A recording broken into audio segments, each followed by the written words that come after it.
करा क्या कि इसके यहाँ 5 पति हो गए। ये द्रौपदी ने क्या करा था? एक ब्राह्मण की बेटी थी, ब्राह्मण मर गया, मरने पर बेटी की शादी कौन करे? एक दिन द्रौपदी के दरवाजे पर कुछ ब्राह्मण लोग आ गए। पूर्व समय की कथा है, अधिक मास की कथा पढ़ रहे होगा ना अभी तो आप लोग, उसमें लिखी हुई है। कुछ संत ब्राह्मण आ गए। संत ब्राह्मणों ने खूब, द्रौपदी ने खूब सेवा करी, खूब सेवा करी, इतनी सेवा करी, इतनी सेवा करी, ब्राह्मण खुश हो गए। ब्राह्मणों ने कहा, मांग द्रौपदी तुझको क्या चाहिए? द्रौपदी ने कहा, मुझे प्रबल वीर पति मिले, मुझे सुंदर पति मिले, मुझे निर्भाग्य पति मिले, मुझे आनंदित पति मिले। बार बार द्रौपदी ने 5 बार अलग अलग पतियों का व्याख्यान कर दिया, मुझे ऐसे पति मिले। तो भगवान ने भी कह दिया, द्रौपदी संत बोले तूने अधिक मास के महीने में तो जान नहीं पाई, और इस पुरुषोत्तम मास में तूने बिना जाने संतों से 5 बार पति मांगा है, इसलिए जा, जितनी बार तू बोली है उतना ही, उतने ही। कितने मांगे थे और कितने मिले? कोई वीर मिला, कोई सुंदर मिला, कोई निर्भय मिला, सब तरह के मिले, 5 ही मिले। मेरा निवेदन है, अधिक मास में भगवान से जरा सोच समझ के मांगना, और एक ही बात को 25 बार मत कहना, भूले से मत कहना। नहीं तो तुम भगवान से भगवान बहू के छोरा दे दे, रोज के छोरा दे दे, भगवान गिनता रहे 1 2 3 4। अभी कुछ 15 दिन पहले एक अखबार में बताया था, एक नारी को 12-13 बच्चे हुए। तो आशीष पूछा, गुरु जी ये क्या हो रहा है? मैंने कहा कुछ नहीं, अधिक मास में मांगा।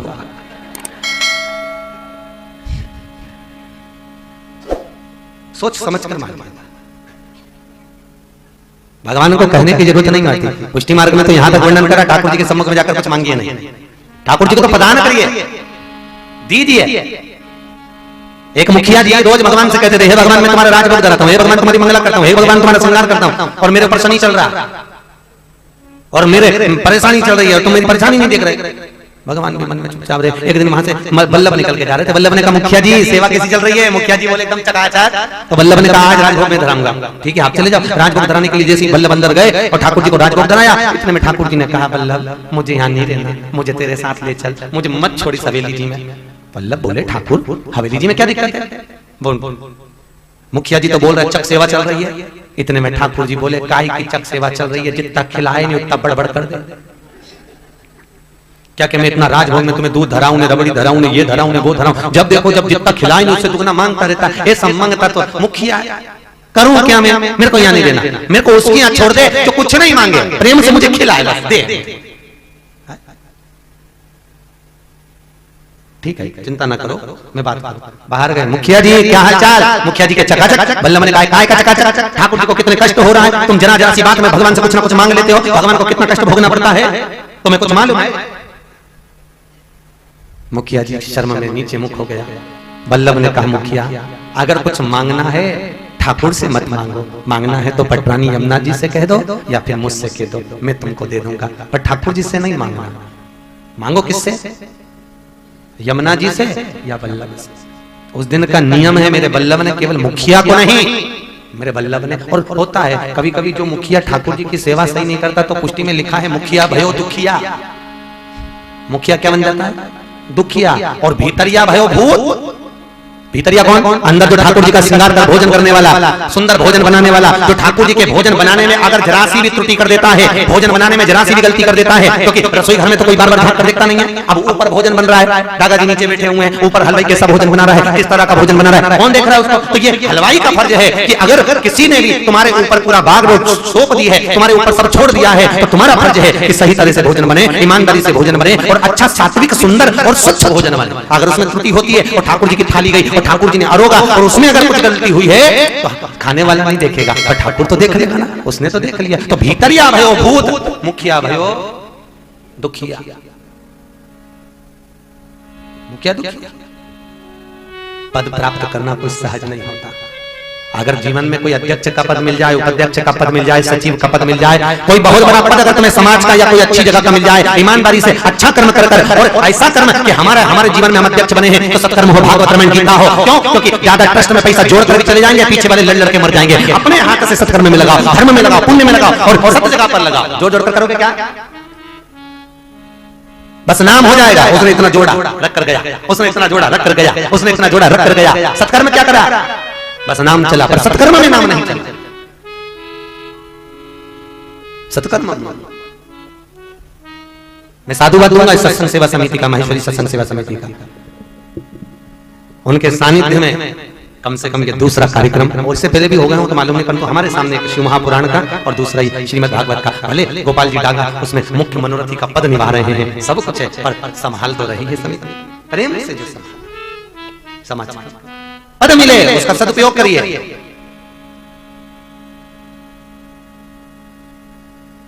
सावन की सेर लगा दो, सबको खिलाओ और घर पहुंचाओ। सावन की सेर लग गई, वहां घुमाने ले जाओ, हो गया। सत्कर्म करिए जितना कर सकते हो, भागवत रामायण गीता स्मरण संकीर्तन और भगवान का अखंड नाम जाप करिए। समाज के लोगों को जोड़कर संकीर्तन में लगे।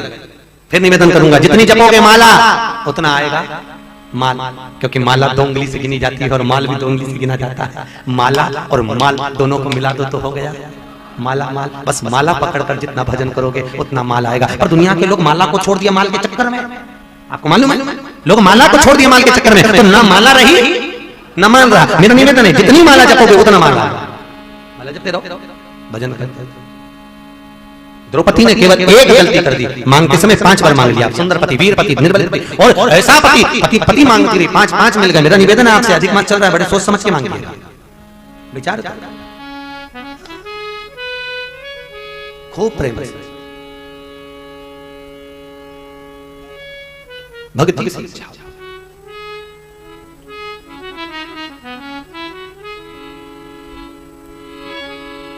कल एक प्रश्न था अपने बीच में, बहुत सुंदर प्रश्न था, वो आखिरी में आएगा, परंतु उसको कथा चल रही है इसलिए ले लें थोड़ा। राजा बलि ने क्या दान दिया था जो वामन भगवान उसके दरवाजे पर भिक्षा मांगने चले गए? किसी को मालूम हो तो हाथ उठाना, बस माइक लेकर इनको आपके पास आएगा। जिसको मालूम है हाथ उठाइए, पुरस्कार मिलेगा उसको। प्रश्न पर पुरस्कार है।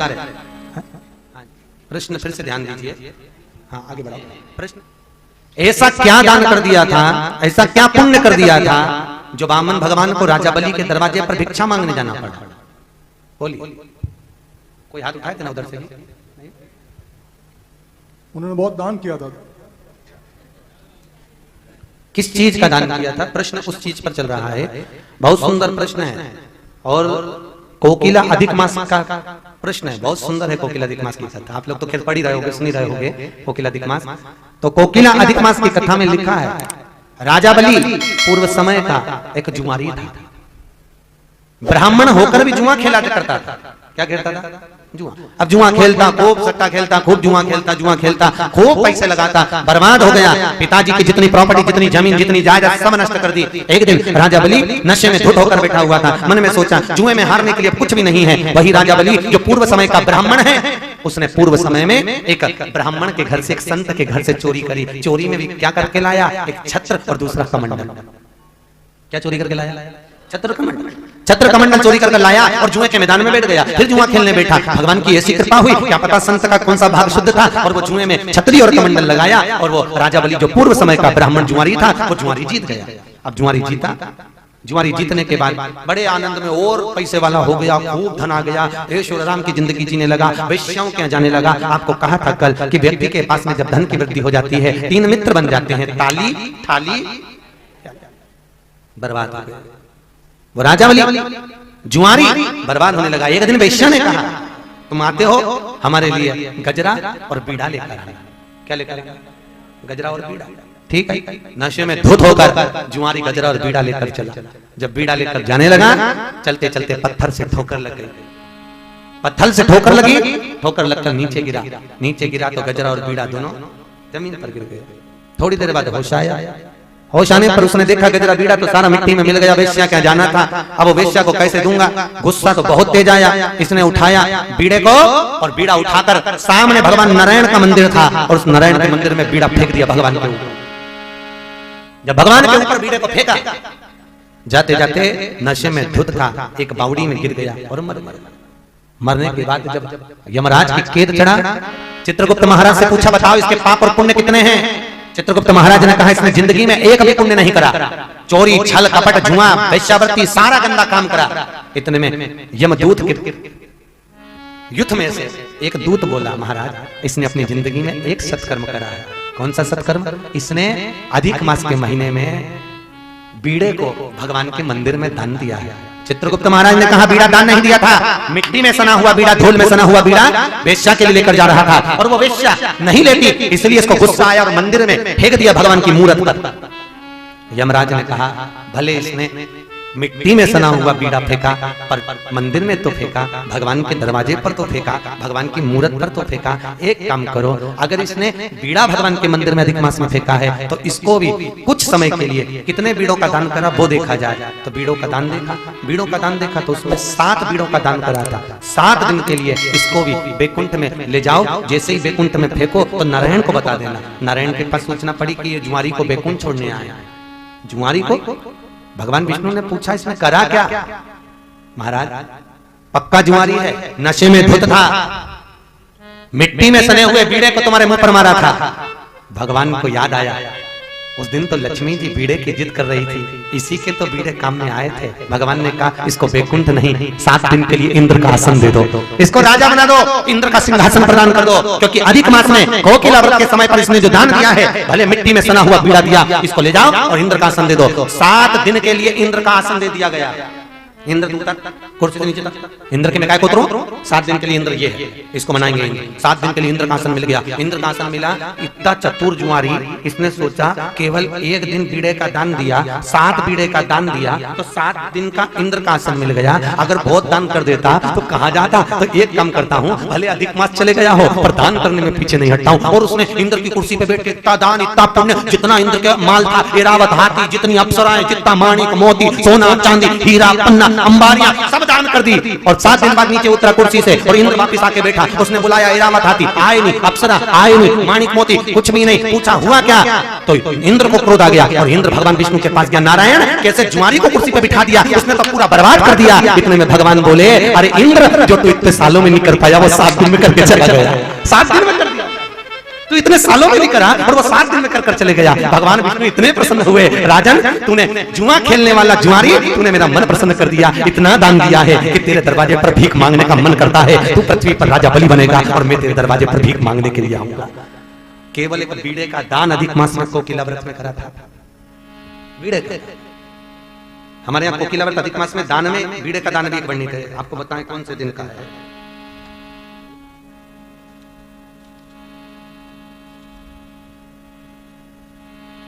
बोल गोपाल कृष्ण भगवान की।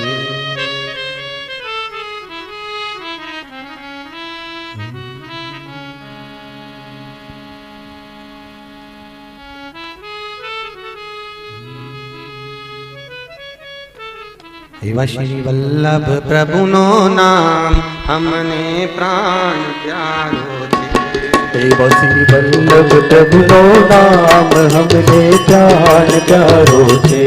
हेवा श्री वल्लभ प्रभु नो नाम हमने प्राण प्यारो छे। हेवा श्री वल्लभ प्रभु नो नाम हमने प्राण प्यारो छे। ओ प्राण प्यारो छे कि हमने अतिशय वारो छे। प्राण प्यारो छे के हमने अतिशय प्यारो छे। हेवा श्री वल्लभ प्रभु नो नाम हमने प्राण प्यारो छे। हेवा श्री वल्लभ प्रभु नो नाम हमने प्राण प्यारो छे। अधिक मास के 23वें दिन, कौन से दिन? 23वें दिन बीड़े का दान कर देने से व्यक्ति के घर में कभी संपदा की कमी नहीं होती है। कौन से दिन? 23वां दिन अधिक मास का, कोकिला अधिक मास में। आप लोग पढ़ते होंगे ना, कोकिला अधिक मास की किताब आती है, पढ़े कि नहीं पढ़े? कोकिला अधिक मास की किताब में सारा वर्णन लिखा रहता है, कौन सा चीज कौन से दिन कौन से टाइम पर किस समय करना चाहिए। तो उसके अंतर्गत कोकिला अधिक मास में अगर 23वें दिन बीड़े का दान दे दिया जाए तो व्यक्ति के घर में कभी संपदा की कमी नहीं। और अभी तो मौका है, मालूम पड़े लेट आते तो तुम लोगों को 23वां दिन नहीं मिला, मौका मिला। हेवा श्री वल्लभ प्रभु नो नाम हमने प्राण प्यारो छे। हेवा श्री वल्लभ प्रभु नो नाम हमने प्राण प्यारो छे। हमने प्राण प्यारो छे कि हमने अतिशय वारो छे। हमने प्राण प्यारो छे के हमने अतिशय प्यारो छे। हेवा श्री वल्लभ प्रभु नो नाम हमने प्राण प्यारो। दोनों हाथों से प्रभु नो नाम हमने प्राण प्यारो छे। ताली से देते हुए पीछे वाले भी।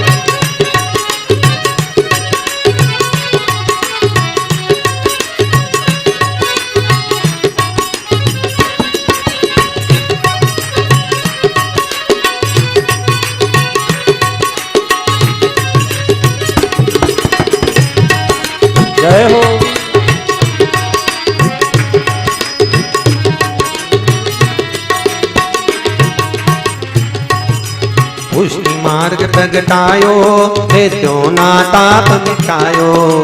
पुष्टि मार्ग प्रगटायो, हे त्यों ना ताप मिटायो। देव श्री वल्लभ प्रभु नो नाम, हमने प्राण प्यारो थे। देव श्री वल्लभ प्रभु नो नाम, हमने प्राण प्यारो छे। देव श्री विठ्ठल प्रभु नो नाम, हमने प्राण प्यारो छे।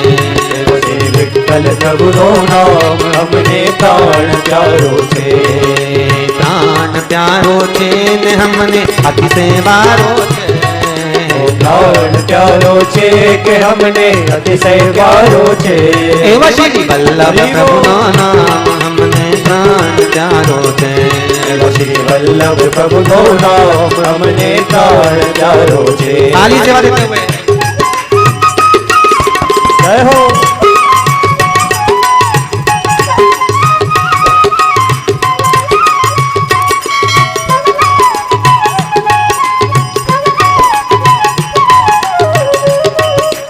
जय हो।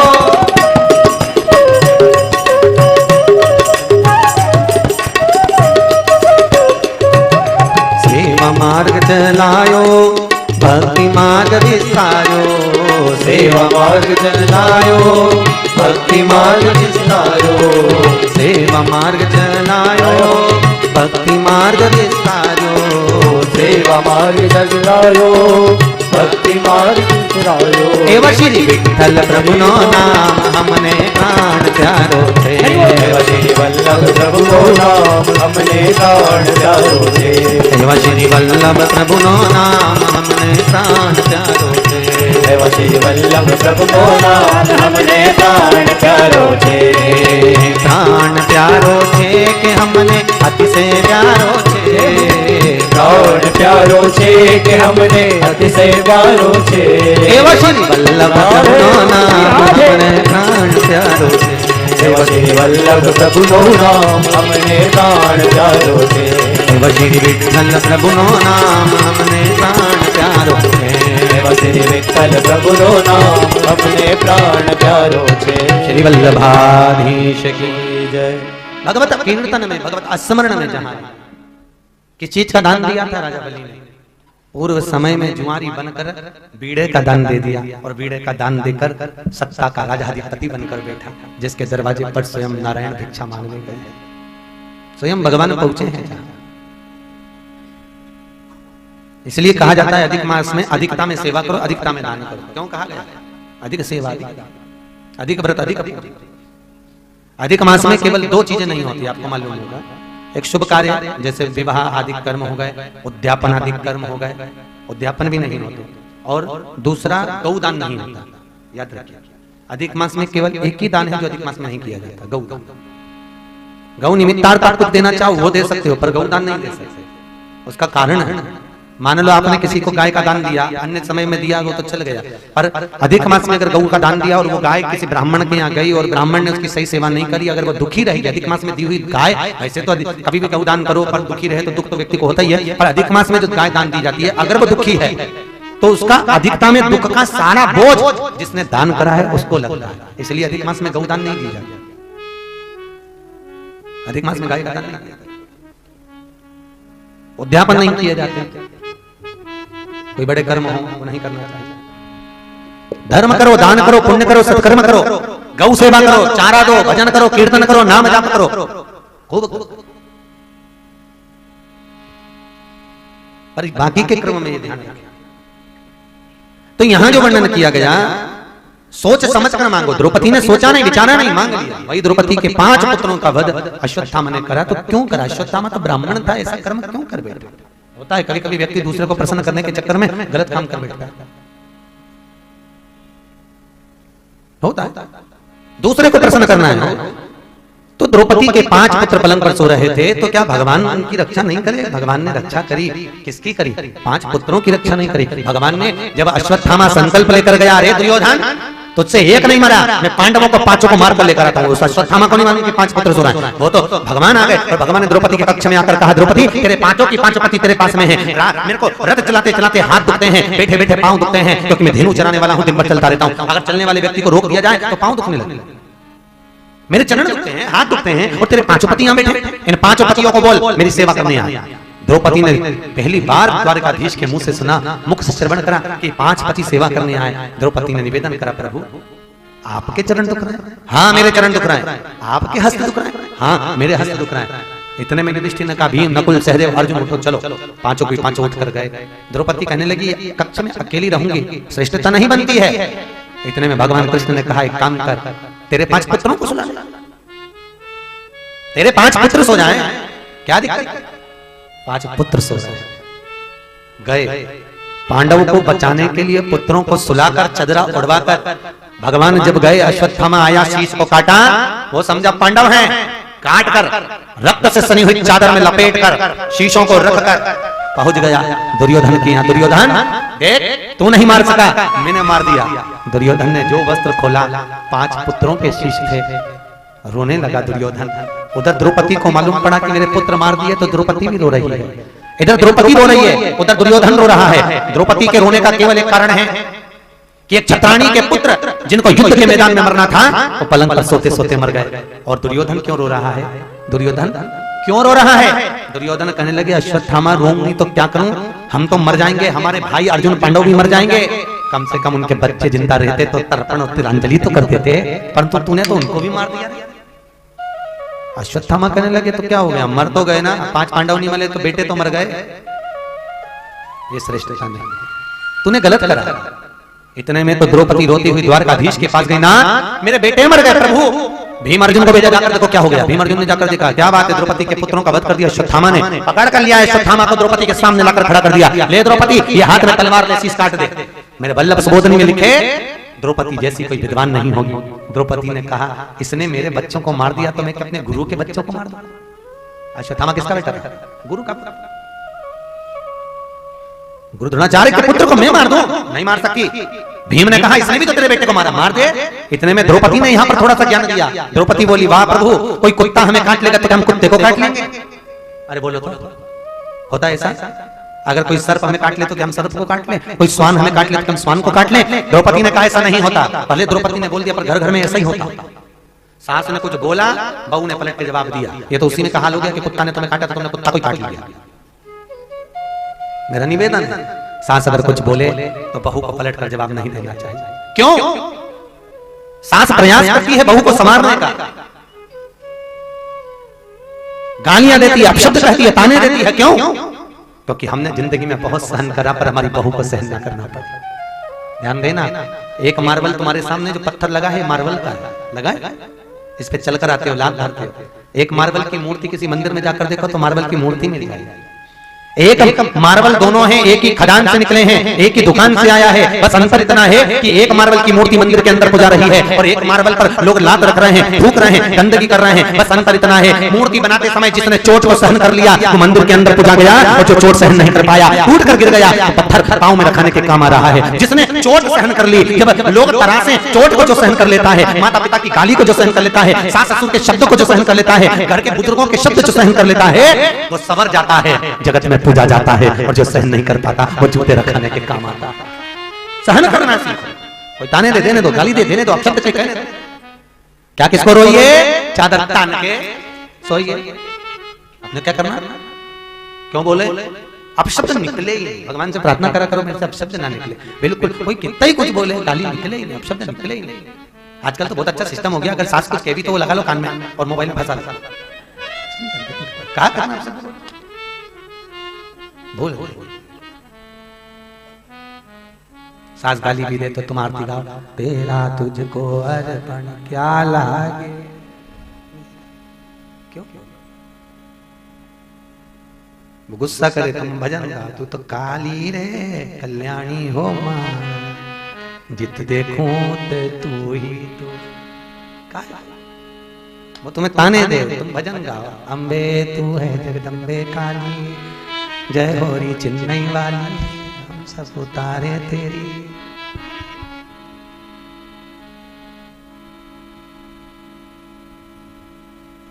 क्यों बोले? अपशब्द तो बोले ही मत, खूब भजन, जितना गालियां दे अपशब्द कहे तुम कीर्तन। एक पत्नी अपने पति को जब देखो जो अपशब्द बोलती, तुम तो जानवर हो, पति बेचारा कुछ नहीं बोलता, बिल्कुल सही बोल रही है, तू मेरी जान में तेरा वर गलत हुआ। अब शब्द मीठा भगवत कीर्तन में द्रौपदी रोती है, मारूंगी नहीं इसको, तो फिर इसके मस्तक पर मणि लगी, इसका अभिमान, इस मणि को निकाल लो, बहुत अभिमान है ना, इसको निकालो। मणि को निकाल दिया, अश्वत्थामा को क्रोध आ गया। पांडव वंश में बचा कौन? उत्तरा का गर्भ, ब्रह्मास्त्र छोड़ दिया क्रोध में आकर, और क्रोध में जब ब्रह्मास्त्र छोड़ा, अर्जुन, नकुल, सहदेव, भीम, युधिष्ठिर सब खड़े थे। भगवान ने देखा इनके बस की बात नहीं है, ये ब्रह्मास्त्र को रोकना, इसका समाधान करना इनके बस की बात नहीं। भगवान तुरंत नासिका से छिद्र में से प्रवेश करे और उत्तरा के गर्भ में पहुंचकर भगवान ने उत्तरा की गर्भ की रक्षा, उत्तरा के गर्भ की रक्षा कर। और ये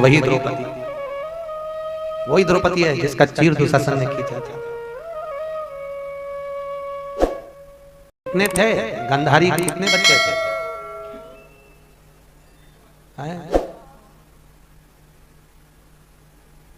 जल्दी बोलो जरा।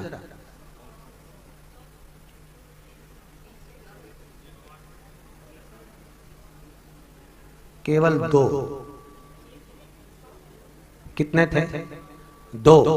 और जो 98 बच्चे थे, धृतराष्ट्र बहुत बड़ा दानी था, सत्कर्मी था, अनाथालय चलाता था। उस अनाथालय में जो बच्चे पढ़ते थे, जब गुरु घर पढ़ने जाते थे तो उनसे पूछा जाता था इनके पिता का नाम क्या लिखना है। धृतराष्ट्र कहता था मेरा नाम लिख दो। 98 बच्चे अनाथालय के हैं और धृतराष्ट्र के केवल 2 बच्चे हैं, एक दुर्योधन और दूसरा दुशासन। केवल 2, बाकी के तो समझाएंगे।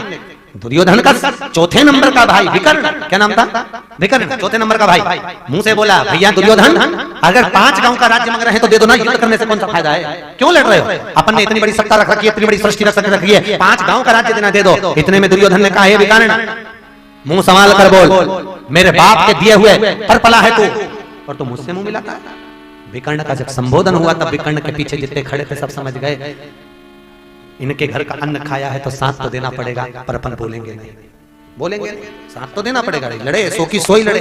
98 दुशासन और दुर्योधन सबसे आखिरी में मरे हैं, पहले 98 गए हैं। क्यों? क्योंकि विकर्ण जब रथ पर बैठकर भगवान कृष्ण ने अर्जुन से कहा अर्जुन शंख की ध्वनि कर, क्या होगा उससे? और ध्वनि कर कह दे अगर कोई पांडवों में से कौरवों में जाना चाहे तो जा सकता है, और अगर कोई कौरवों में से पांडवों में जाना चाहे तो जा सकता है। हर शंख की ध्वनि, अर्जुन ने शंख का नाद करा और शब्द कह दिए अगर कोई पांडवों में से कौरवों में जाना चाहे तो चले जाए, और अगर कोई कौरवों में से पांडवों में जाना चाहे तो चले जाए। पांडवों में से तो एक भी नहीं गया, कौरवों में से विकर्ण निकल कर आ गया। विकर्ण ने कहा द्वारिकानाथ मैं आपकी ओर जा रहा हूं, पर प्रभु केवल शरीर से सामने नहीं आऊंगा, ये मेरे साथ में मेरे 98 भाई हैं, ये 98 के साथ में मैं रहा हूं। इन सब का मन है कि हम भले शरीर से तुम्हारे साथ ना हो पर मन तुम्हारे चरणों में लगा है, इतनी कृपा करना, हमको मोक्ष दे देना प्रभु, हम गलत का साथ दे रहे हैं। भगवान कृष्ण मुस्कुरा कर बोले जाओ चिंता मत करो, युद्ध के मैदान में जब ग्रहण पड़ेगा तब तुम कुछ ना कुछ दान देना, दान देने पर मैं प्रसन्न होकर सबसे पहले 98 को ही मरवाऊंगा और तुम्हें मोक्ष प्रदान कर दूंगा, तुम चिंता मत करो। सबसे पहले अगर युद्ध के मैदान में अगर कोई मरे हैं तो 98 मरे, और 99 100 तो बाकी थे। दुशासन और दुर्योधन आखिरी में मारा था, क्योंकि लड़ाई इनसे नहीं है, ये तो ठाकुर के चरणों में पहले से ही आ गया है। युद्ध तो इनका बहुत। जब दुशासन ने चीर खींचा, द्रौपदी रोती बिलखती, भीष्म पितामह से बोली थी तुम मेरे बुजुर्ग हो, तुम तो बोलो गांव के घर के बुजुर्ग हो, साथ तो दो, अब तुम्हारी बहू नग्न हो रही है। भीष्म पितामह ने कह दिया मैंने दुर्योधन के घर का अन्न खाया, जैसा खाया अन्न वैसा हो गया मन, जैसा पियो पानी वैसी होगी वाणी, और जैसा पियो दूध वैसा बन गया बुद्ध। बुद्धि कैसे बनती है? दूध से। डब्बे का पियोगे तो डब्बे हो जाओगे, थैली का पी के थैली होगी। इसलिए कहा गौ माता के दूध का पान करो तो गौ जैसे निर्मल हो जाओगे। बुद्धि दूध से बनती है। पहले के बच्चे पढ़ने में होशियार होते थे क्योंकि गौ माता का दूध पान करते थे। आज के जमाने में डब्बे और थैली का पीते तो बच्चे में कुंठित हो जाए, डब्बे से बंद। माता पिता 2-4 धर के थे, बोल 2 1 जा 2 2 जा 4, पढ़ाए बार बार पढ़ाए तो भूल जाए, थोड़ी देर फिर पढ़ाए फिर भूल जाए, आज पढ़ाया परसों भूल गया, फिर बोल क्यों? बुद्धि कुंठित हो गई, काय से हो गई? जैसे थैली में दूध बंद, इसकी अक्ल बंद चले। जैसे थैली में से दूध बाहर निकालो तब चले, उसी तरह थोड़ी देर याद दिला तब याद आए 2 1 जा 2, तब ध्यान। जैसा खाया अन्न जैसा पिया पानी और जैसा पिया दूध सब बन गया बुद्ध। बुद्धि दूध से बनी। भीष्म पितामह बोले मैं नहीं बोल सकता, पितामह तो थे। एक बार दुर्योधन ने कह दिया था शकुनी मामा से, मामा ये पितामह को क्रोध क्यों नहीं आ रहा? हमारे इतने भाई मर गए और पांडव एक नहीं मरा। अगर पितामह चाहे तो 2 मिनट में सबको मार दें, इनको गुस्सा क्यों नहीं आता, क्रोध क्यों नहीं आता? इतने में शकुनी मामा ने कहा, भांजे पितामह एकांत में भोजन करते हैं, पर्दे में भोजन करते हैं, सात्विक भोजन करते हैं, इसलिए इनको क्रोध नहीं आता। इनको क्रोध दिलाना है तो इनके भोजन पर जब ये भोजन कर रहे हो तो चांडाल की दृष्टि पड़वा दे, क्रोध आ जाएगा। इतने में दुर्योधन बोला, मामा जी जब भीष्म पितामह एकांत में भोजन करते हैं, पर्दे में भोजन करते हैं, सात्विक भोजन करते हैं, तो वहां चंडाल कैसे भेजूं? इतने में शकुनी मामा ने कहा, भांजे तू चंडाल से कम है क्या? तो शकुनी मामा जैसी बोले तो दुर्योधन बोला, मामा जी तुम मुझे चांडाल कह रहे हो? शकुनी मामा बोले, नहीं बोल नहीं रहा हूं, मैं तो बोल रहा हूं प्रैक्टिकल करके देख ले। प्रैक्टिकल करके देखने में क्या जाता है, देख जरा। ठीक है। भीष्म पितामह भोजन कर रहे थे, दुर्योधन ने जाकर दृष्टि दी, भीष्म पितामह को क्रोध आ गया। कल का सूर्यास्त होते हुए अर्जुन नहीं देखेगा, मरेगा। संकल्प ले लिया भीष्म पितामह ने। दुर्योधन ने मोतीचूर के लड्डू बंटवा दिए पूरे युद्ध के मैदान में, कुरुक्षेत्र में लड्डू सब खा रहे हैं। द्वारकाधीश अपने पंडाल में जा रहे थे, अपने कक्ष में, द्वार पर लड्डू खा रहे हैं। द्वारकाधीश ने पूछा, अरे ये लड्डू काय का है? भगवान मोतीचूर का। इतने में द्वारकाधीश बोले, मोतीचूर का तो मेरे को भी दिख रहा है, पर लड्डू काय का? मोतीचूर का। अरे भगवान बोले, वो तो मुझे भी दिख रहा है मोतीचूर का है, पर इतनी रात को लड्डू किस बात का? तब बोले, कल अर्जुन मर जाएगा तो दुर्योधन लड्डू बढ़वा रहा है। भगवान ने कहा, मेरे को तो खिलाओ, कल अर्जुन मरेगा और लड्डू खा लूं, इससे बड़ा क्या? खिला दो जरा, तो चल लड्डू। द्वारकाधीश लड्डू लिए और लड्डू लेकर सीधे चले गए द्रौपदी के पास। ओ द्रौपदी, ओ द्रौपदी। द्रौपदी बोली, हाँ प्रभु बोलो भैया क्या बात है? ये लड्डू खा ले, कल तेरा सौभाग्य उजड़ने वाला, कल तो विधवा होने वाली। भगवान हंसते हुए बोले, कल तो विधवा होने। द्रौपदी बोली, ये फालतू बात कर रहे हो प्रभु, ये विधवा होने की कहां से बात आ गई? तू फालतू बात मत कर, लड्डू खा बस।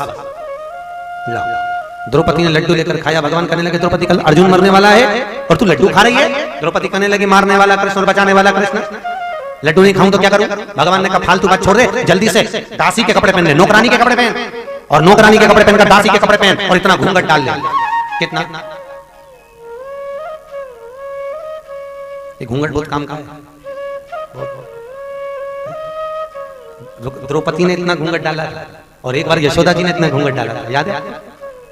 यशोदा जी के यहाँ बच्चे नहीं थे ना, श्रावण का महीना था, श्रावणी करने के लिए ब्राह्मण आए, तो नंद बाबा ने सारे ब्राह्मणों को भोजन करने बुला लिया और भोजन में बनवाया खीर और मालपुआ। सारे ब्राह्मण भोजन कर रहे थे, नंद बाबा भोजन परोस रहे थे, यशोदा जी भी भोजन परोस नहीं आई, इतना घूंघट रखकर खीर परोस रही थी। ब्राह्मण लोग प्रेम से खा रहे थे। ब्राह्मणों ने देखा नंद बाबा की दाढ़ी सफेद, बाल सफेद, ये इनके घर की छोरे की बहू दिखे, और इनके छोरे की बहू, इनके घर में कोई बच्चा नहीं दिख रहा। अपन ब्राह्मण लोग भोजन कर रहे हैं, आशीर्वाद ही दे दें। इतने में सारे ब्राह्मण भोजन करते करते बोले, पुत्र भव। यशोदा जी ने पल्लू हटा दिया। जैसे पल्लू हटाया तो यशोदा जी का भी बाल सफेद था। इतने में बाबा ने एक दूसरे को कोनी मारी, ये भी डोकरी है रे। नंद बाबा भी बूढ़े नहीं, ये भी बूढ़ी। अब पुत्र होने का आशीर्वाद। नंद बाबा जी बोले, बाबा कैसा बात है, तुमने आशीर्वाद दिया पुत्र होने का मेरी पत्नी को? मैं 60 का, मेरी पत्नी 55 की, औलाद कैसे होगी? इतने में संतों ने कहा, नंद राय जी, ब्राह्मण भोजन करते करते आशीर्वाद देता है, वो आशीर्वाद झूठा नहीं जा सकता। तुम्हारे घर में बेटा आएगा, भले वो कहीं से भी आए, और बेटा जरूर आएगा। और वही हुआ। ना जाने किस ऋषि मुनि ने धागा हाथ लपेटा कि नंद घर अनहोनी हो गई और बेटी हो गया बेटा। ये चमत्कार नहीं तो क्या, बेटा हो गया। ये घूंघट का कमाल। द्रौपदी ने इतना पल्लू रखा, पहले चलता था इतना पल्लू, देखा देखा कि देखा, पहले चलता था इतना।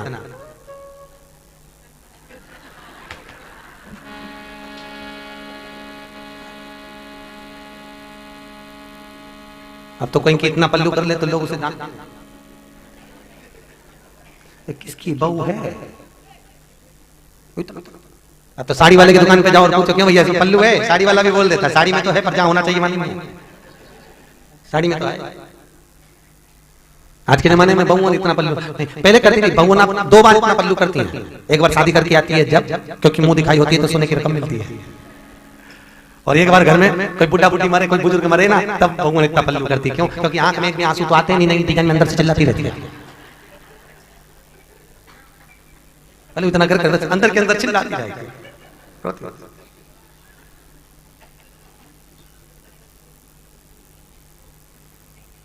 खूब कई कई जगह तो बहू इतनी अच्छी डिजाइन में रोए, अम्मा मर जाए, अरे अम्मा तू हमें अकेली छोड़ के चली गई, हमको भी ले जाती, हमें क्यों छोड़ गई। इतने में पति रोता रोता बोला कि अम्मा 4 व्हीलर गाड़ी लेके गई। चुप बैठ, फिर टॉपिक चेंज, दूसरी डिजाइन में रोए। बहुवन बहुत अच्छे कॉम्पिटिशन से रोती है, जब कोई बूढ़ा बूढ़ी मरे ना बहुवन रो, जब खूब जोरदार, खूब अच्छी डिजाइन।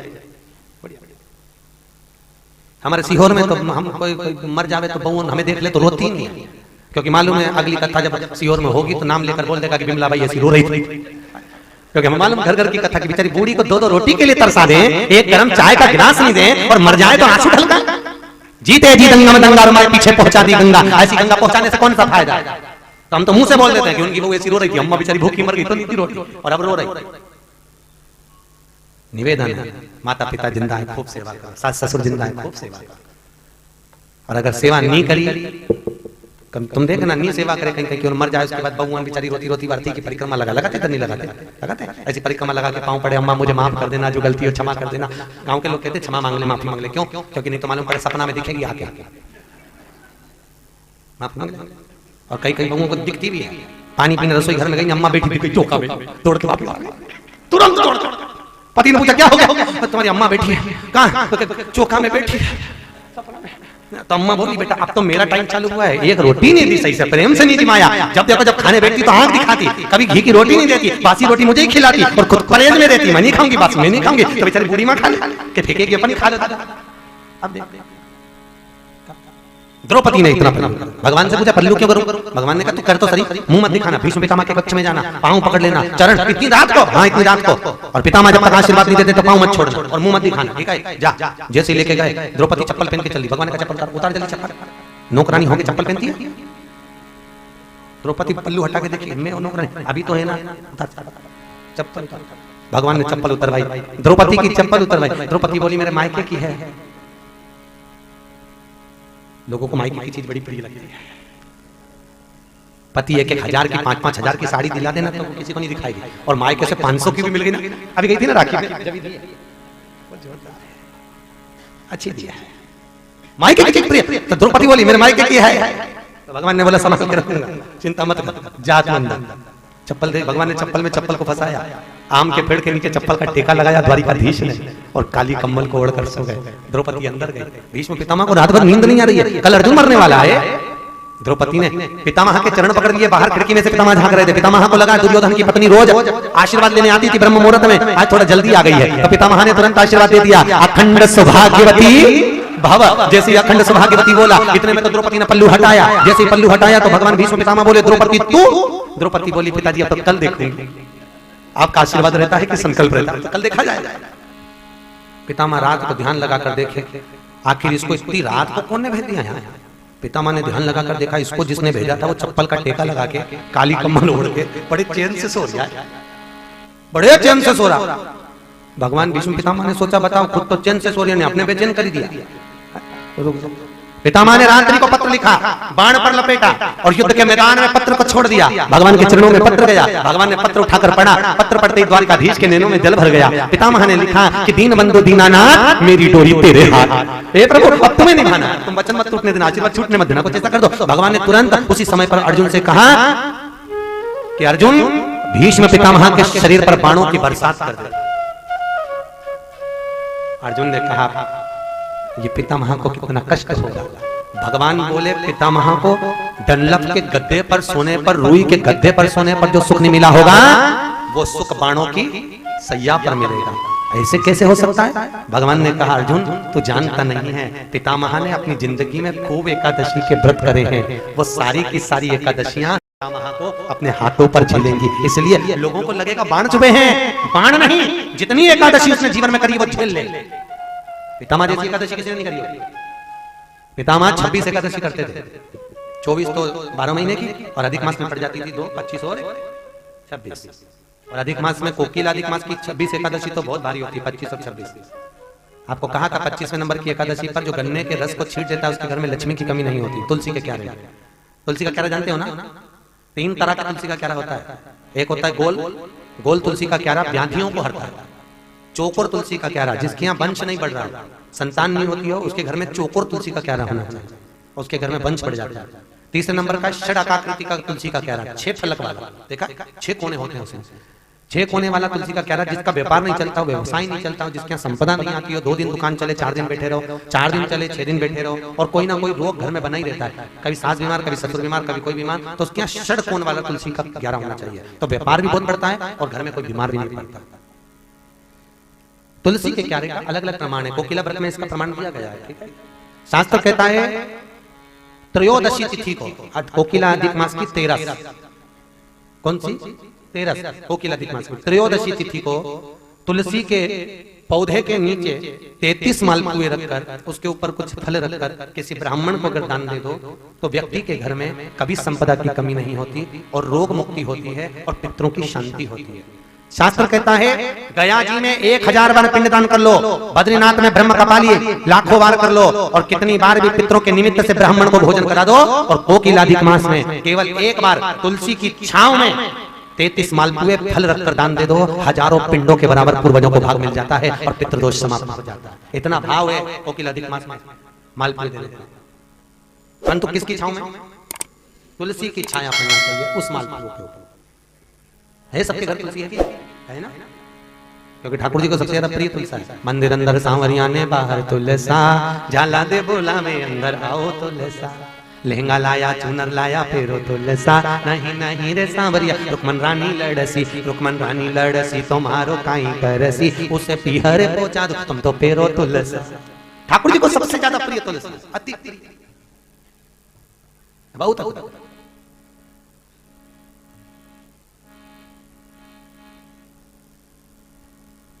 एक बार राधा जी के पति ने जब अपशब्द कहे थे तो राधा जी ने सबसे ज्यादा स्मरण तुलसी जी का करा था, सबसे ज्यादा स्मरण करा था, तो राधा जी का साथी तो प्रबल हुआ। क्या नाम था राधा जी के पति का?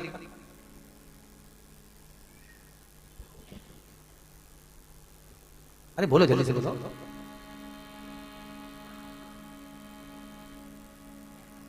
राधा जी के पति का नाम बताओ जल्दी से।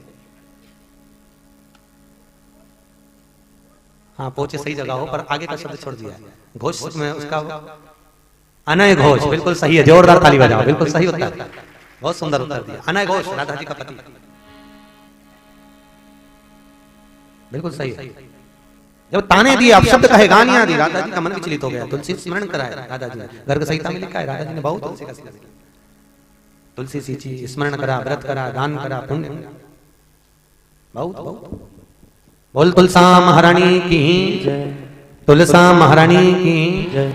याद रखिए कभी भी अधिक मास में अगर तुलसी का दान दिया जाए तो पत्ते का दान नहीं देना चाहिए, तुलसी के दल का दान देना चाहिए। काय का दान देना चाहिए? तुलसी के दल का। और एक दिन ऐसा भी आता है जिस दिन तुलसी की मंजरी का दान,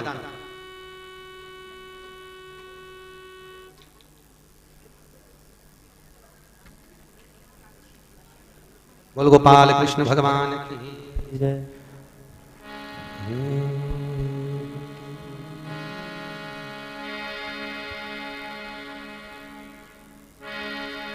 हाँ, कोकिला अधिक मास के 10वें दिन मंजरी का दान होता है। कोकिला अधिक मास के 10वें दिन मंजरी का दान, काय का दान?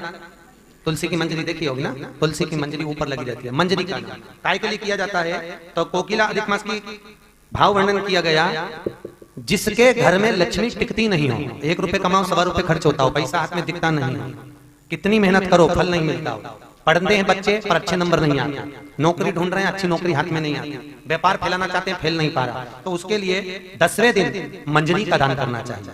तो मालपुए पर मंजरी रखकर दान दे दी जाए तो उससे संपदा समृद्धि बढ़ती है। बोल गोपाल कृष्ण भगवान की जय। उससे मंजरी के दान का यहाँ वर्णन किया।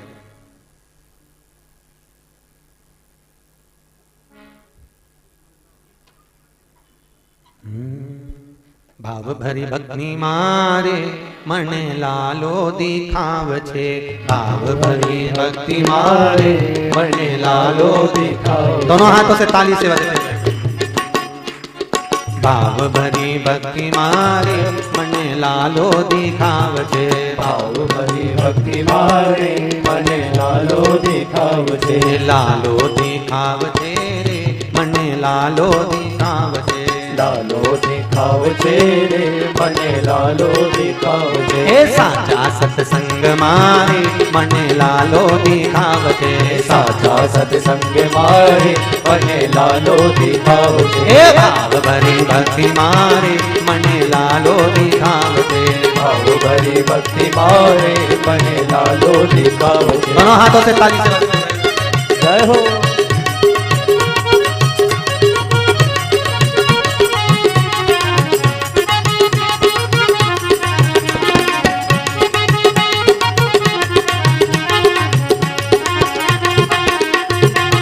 ताली सेवा देते हुए जय हो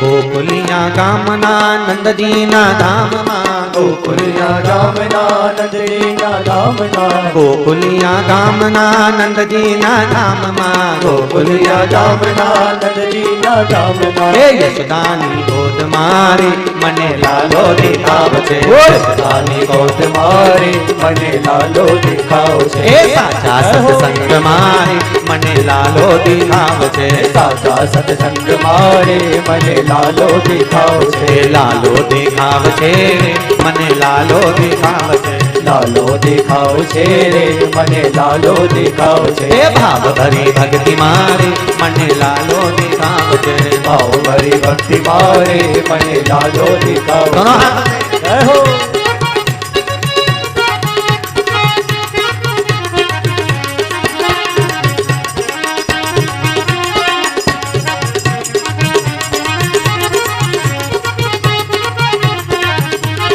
ताली से बजाओ।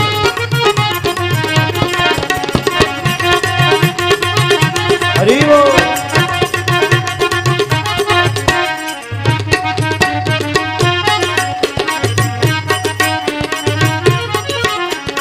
गोपियों न युद्ध ना ग्वाल ना मंडली गोपियां युद्ध ना द्वारका मंडली गोपियों न युद्ध मा ग्वाल ना मंडली गोपियां युद्ध मा द्वारका मंडली हे बांसुरी बजावतारे मने लालो दिखावते बांसुरी बजावतारे मने लालो दिखाओ हे छे साचा सत्संग मारे मने लालो दिखावते साचा सत्संग नारे मने लालो दिखाओ हे छे भाव भरी भक्ति मारे मने लालो दिखावते भाव भरी भक्ति मारे मने लालो दिखाओ छे मने कानो दिखावते लालो दिखाओ छे लालो दिखावते लालो दिखाओ छे काना दिखावते लालो दिखाओ छे हे भाव भरी भक्ति मारे मने लालो दिखावते भाव भरी भक्ति मारे मने लालो दिखाओ छे हे लालो दिखावते लालो दिखाओ नंद लालो दिखावते लालो दिखाओ छे हे कानो दिखावते लालो दिखाओ गोपाल कृष्ण भगवान की जय जय जय श्री राधे श्याम भगवत भजन।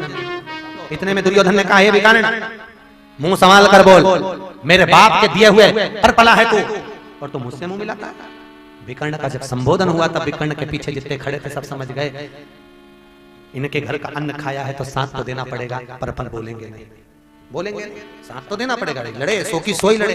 98 दुशासन और दुर्योधन सबसे आखिरी में मरे हैं, पहले 98 गए हैं। क्यों? क्योंकि विकर्ण जब रथ पर बैठकर भगवान कृष्ण ने अर्जुन से कहा अर्जुन शंख की ध्वनि कर, क्या होगा उससे?